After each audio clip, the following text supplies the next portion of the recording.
sont ces Africains qui souhaitent le pire au Niger? Pour plus d'informations sur ce sujet, retrouvez-nous après le générique.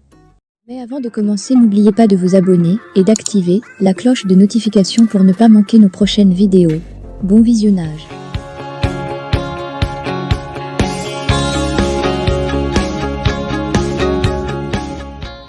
Qui sont ces Africains qui applaudissent la mort de leurs frères nigériens pour faire plaisir aux Occidentaux qui rapatrient leurs ressortissants avant de laisser ces Africains venir exterminer leurs frères?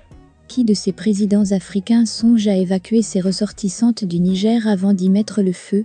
Mais sous nos yeux, les Blancs évacuent leurs ressortissants avant de les encourager à mettre le feu dans la demeure de leurs propres frères africains noirs. Le noir est retenu dans une vision paternaliste. Pour les Occidentaux, les Africains noirs ne sont pas suffisamment mûrs, qui attendent tous d'eux, pour agir donc ils peuvent faire de ce qu'ils veulent. Pour ces Occidentaux encore, les Noirs africains sont encore dans leur berceau qui, pour avancer sur la voie de la liberté, doivent être dirigés, guidés, gouvernés, pendant un bon nombre d'années par cela. En conclusion, les Noirs sont les seuls peuples sur cette terre que les Occidentaux peuvent manipuler à leur guise et les dresser les uns contre les autres.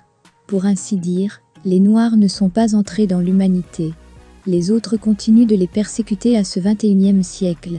Sinon, qu'est-ce qui motive une telle colère interventionniste, qui va avoir des conséquences gravissimes, et qui ne dit rien à cela, qui donne l'impression qu'ils sont élus par ces peuples, alors qu'après ils se dressent contre leurs évolutions? Vous verrez que dès qu'ils finiront d'évacuer tous leurs ressortissants, ils vont pousser ces présidents africains avec à leur tête, le président ivoirien Alassane Ouattara à mettre le feu par les armes, si les autres ne viennent pas vite au secours et des Nigériens innocents vont succomber.